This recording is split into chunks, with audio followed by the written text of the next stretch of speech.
Bonne journée, l'histoire que je m'apprête à vous raconter va vous laisser sans voix.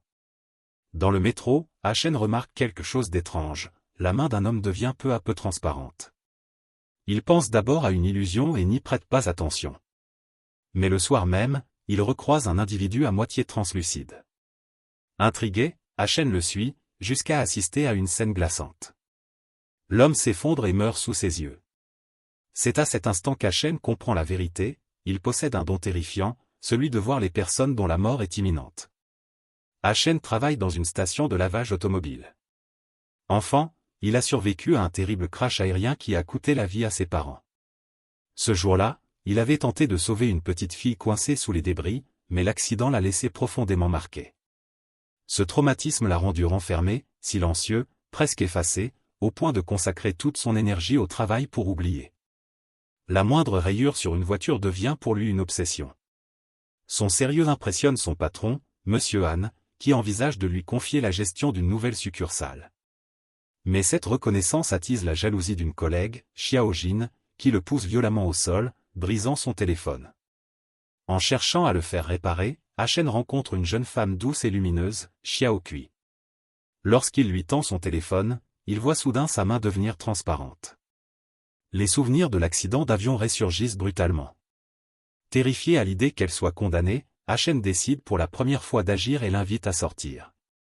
Ce soir-là, Xiao Kui arrive saine et sauve, et la transparence disparaît. Soulagé, Achen ne lui révèle rien, se contentant de dire qu'il a sauvé quelqu'un. Pourtant, en quittant le café, une douleur violente transperce sa poitrine, comme si son cœur payait le prix de cette intervention. Le lendemain, Xiao Kui revient avec un journal. Une usine a explosé la veille sur l'itinéraire qu'elle emprunte habituellement pour rentrer chez elle. Si elle a survécu, c'est grâce à leur rendez-vous. Elle remercie Achen, mais lui minimise l'événement. Peu à peu, leur relation se rapproche. Aux côtés de Xiao Kui, Achen s'ouvre, sourit davantage, retrouve le goût de vivre. L'amour semble guérir ses blessures. Elle parle d'avenir, de mariage, d'enfants, et Achen, ému aux larmes, se promet de la protéger quoi qu'il en coûte, sans remarquer l'inquiétude passagère dans le regard de la jeune femme. Au travail, Xiao Jin est licencié pour son comportement irresponsable. Peu après, Achen voit la main de son patron devenir transparente. Il tente d'éviter le drame en l'invitant à dîner, mais la douleur revient, plus intense encore. Il comprend que chaque tentative pour changer le destin le détruit un peu plus. Malgré cela, il continue à intervenir. Les jours passent, l'amour grandit, et Achen devient un homme nouveau. Un jour, il achète une bague pour demander Xiao Kui en mariage. Mais une nouvelle crise le terrasse. Le médecin est formel, modifier le destin des autres endommage gravement son cœur et son cerveau. Une intervention de plus, et il mourra. Achen décide alors de renoncer à son don et de vivre simplement avec celle qu'il aime.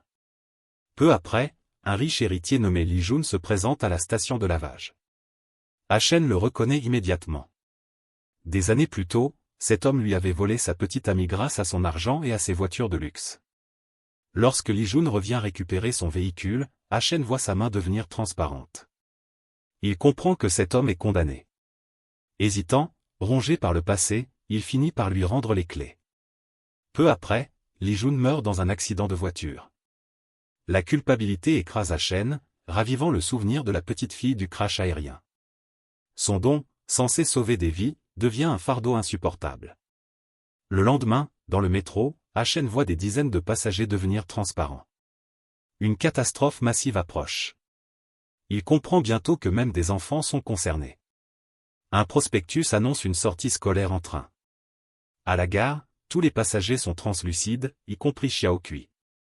Le soir, il la serre contre lui et jure de la protéger.